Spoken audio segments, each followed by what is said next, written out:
I've been privileged to witness some extraordinary events during my years at 60 Minutes, but perhaps none so touching, so deeply personal as the story you're about to see. This is a story out of Africa, about a 4-year-old girl and her baby brother. They're just a tiny part of the flotsam and jetsam of strife-torn Ethiopia. No parents, no home, and certainly no future. But then came news from Australia, a couple from Canberra who were desperate for a family of their own, desperate to give unconditional love to those who had none. Along the way there are tears, a surprising twist, and finally, well, an ending that will make you believe in hope.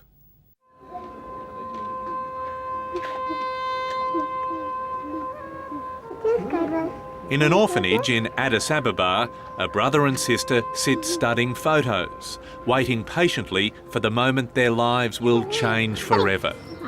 The moment they meet their new Australian parents. I wonder what their first reaction's going to be. Now, just minutes away, those new parents, Jenny and Tim Gavel, are fighting fear and swallowing tears. I'm keeping my mind off it. I know you are. Gee, it's been hard thinking about anything else, isn't it? Yeah. They have no idea what's about to happen. A journey that's been 2 years in the making. It will bring great joy and a heart-wrenching surprise. There's so much ahead of them. 5 metres up now from the Rabbitohs goal line. It's a world away from where this story begins, in suburban Canberra, with the Gavels, a couple wanting to start a family. Raiders in for a try. 16 and a half minutes remaining before 42-year-old Tim is a sports broadcaster for the ABC. And Jenny, who's 44, is an academic. So I'll see you at half time. Okay. Okay. See ya. Go the Raiders. All right. They began trying See for ya. babies Bye-bye. 8 years ago. When none arrived, doctors concluded the combination of two very busy lives was to blame. It's all about parenting, whether they're biological children or adopted children. People are parents of children, so parenting is an act that people do, because they love children. Hello. Hello. They've never been there, but Jenny and Tim chose to adopt from Ethiopia because their Canberra neighbourhood just happens to be full of beautiful adopted children just like theirs. This is for your kids. Thank you. This is Eskadir. She's beautiful, isn't she? Yeah, she's lovely, isn't she? How old is she? 4.5. This is your little man. This is little man. Yeah. I'm not sure what the go is with the fingers, where he's going like that. But he's such a character, And isn't how he? old's Eski? 2.5. Snapshots of Eskadar and Eskander arrived 3 months ago. The Gavels have them strewn everywhere. We sometimes talk to them when you go past. You say, "See you later, Eskies. Off to work." See you, kid. See you, Yeah. kids. Yeah, these would be good for on the plane, wouldn't they? But they leave Australia knowing very little about their children, other than they're orphans, their brother and sister, and their grandmother can no longer look after them. You might have to sit on it. What do you think your first words will be to your son and your daughter? Jenny might say a mama, and I'll say a baba, which is mum and dad. And apparently that is something that they look for. They long to hear something like that. Yeah, basically mum and dad, and giving them a big hug. Is that, yeah? Yes.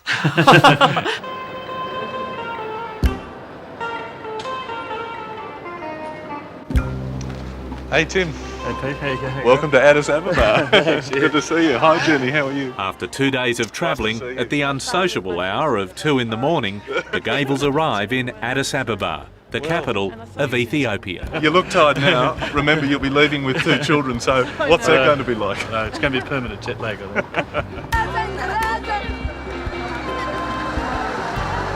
Is that your goat? Your goat? Yes. Has it got a name? What's its name? The first day in Addis Ababa is a shock. It's the oldest civilization in Africa. Its people proud and beautiful and persistent. How do I get rid of this little girl? I've tried all my Ethiopian on her. I think you'll have to take them home too.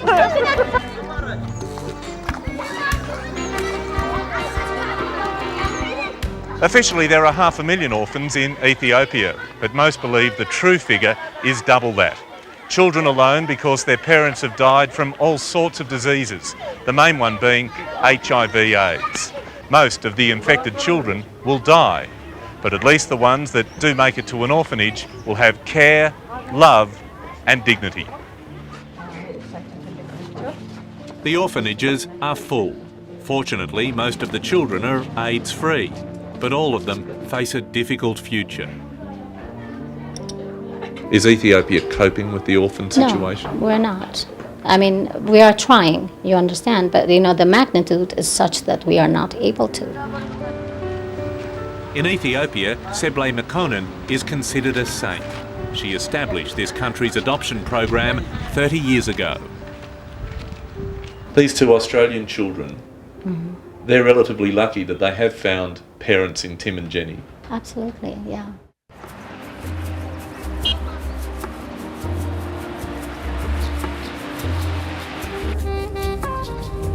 It's day 2 and the orphanage has rung to say the children are ready. Jenny and Tim are on their way. How you feeling? I'm scared and a bit teary. Yeah, got to keep your emotions in check. I won't.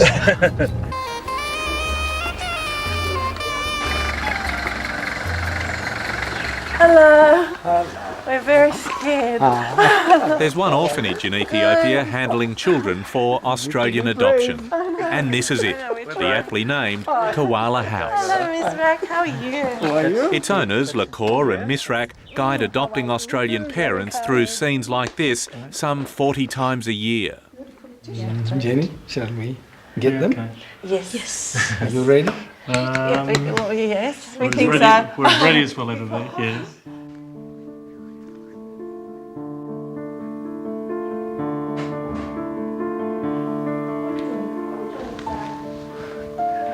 Hello. Hello.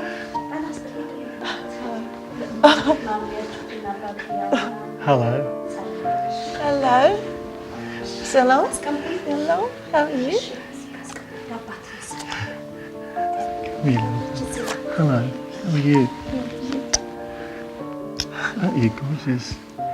How are you? Hello, Stella. Dear? Come over here, sweetie. Baba. How are you? Tim and Jenny gingerly introduce themselves to their children, and in turn, they to them. 1, 2, 3, 4, 5, 6, Oh, well done. 7, 8, 9, 10. Hey, where did that come from? So how do you think your first 40 minutes of parenthood have gone? Is that how long it's been? Well, it feels like it's just been 5 seconds, really. And They're just lovely. yeah, We're very lucky. yeah. 2 years in the making. 2 years in the making. Yeah, it's going to be an interesting experience for us both with them. I Words. think it's starting to hit you. words. Oh, yeah. You okay, Dom? Well, I suppose you can call yourselves the Gavels from Canberra now. You can, yeah. We've got a family. They're just beautiful, aren't they?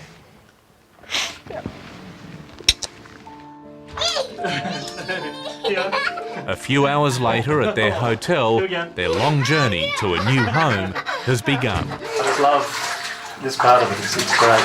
You can't wipe the smile off your face, mate. Father and son, mother and daughter, the Gavels, are getting to know each other. He's a handful. He just goes all day. He's like one of those batteries that just doesn't stop. He's a beautiful little kid, but he's full on, as most 2.5-year-olds are. She's very independent. She organises everything for him. She folds clothes. She helps him clean his teeth. She washes both their faces. So it's very hard when it's a 4.5-year-old who's doing all these things.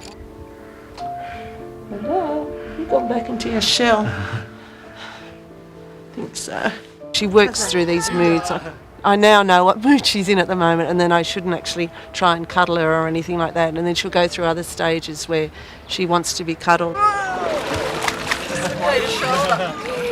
At such a young age, they've been through so much. The loss of their parents, life in an orphanage, to a new mum and dad, and a temporary home in a luxury hotel. Tim and Jenny long to know what's going on in their young minds. And so, the next day, the Gavels travelled the back streets of Addis Ababa to find the grandmother who relinquished them.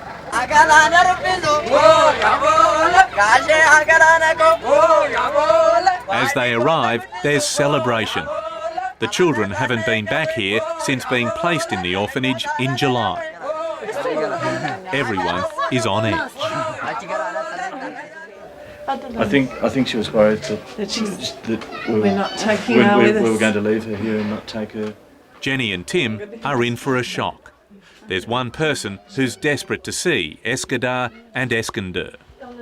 She's a little girl the Gavels didn't even know existed. Their big sister, Mirren.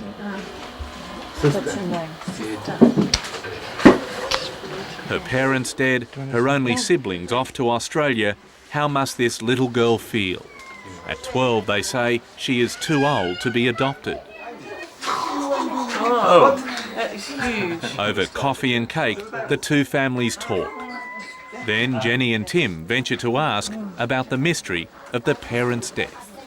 The father actually died about 3 years back in a civil uprising, and the mother died about a year ago from sickness. It was actually, they say, sudden.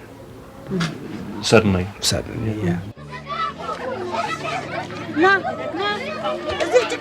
Offering no more detail, the grandmother says with a family of 14 to care for already, she relinquished the children, hoping they would get their second chance. The Gavels pledge to keep close contact, but as the goodbyes start, emotions overflow as reality sets in. Everyone knows this could be it.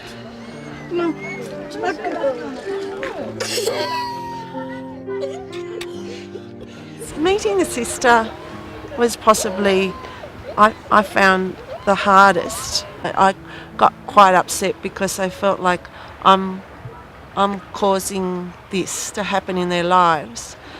But the grandparents always also want it to happen. Did the grandmother say anything special to you or give you one special message as you left? She said basically thank you, and she said that she loved them very much, and she was very sure that we were going to love them as much as she did. So that was enough for us, but just the way that she embraced us at the end was enough for me to say that she'd entrusted us to look after her children. How important was it for you to ask her how these children's biological parents died? The thing is that they are going to be asking questions later in life, and we want to be able to answer those questions. We are interested in their history and interested in where they came from.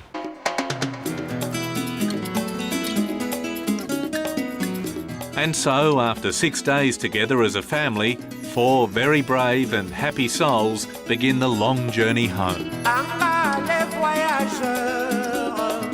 30 hours later, exhausted, the Gavels arrive at Canberra Airport to an unexpected welcome from their family and Ethiopian friends.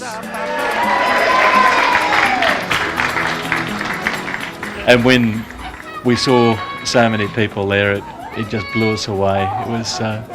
It was incredibly emotional, and to see our parents and our family there too.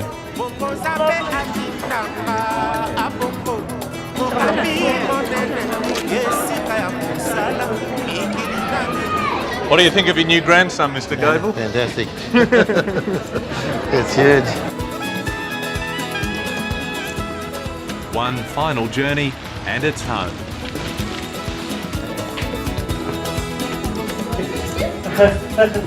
Hey, look at this! Realising that they'd seen the picture of those beds, and she knew what bed was going to be hers. Gleefully, brother and sister run from one end of the house to the other and back again. You'd think they own the place. So do you feel complete now? You're home? You know, Pete, as we were driving down the road, I said to Jenny, I just turned to her and I said, I'm the proudest man in the world. Having these two little kids beside me was just a very amazing moment, and especially when she started singing Mummy and Daddy, I Love You.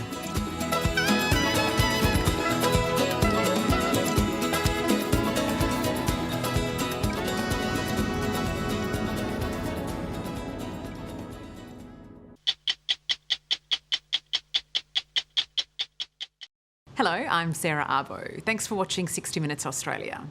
Subscribe to our channel now for brand new stories and exclusive clips every week. And don't miss out on our Extra Minutes segments and full episodes of 60 Minutes on 9now.com.au and the 9Now app.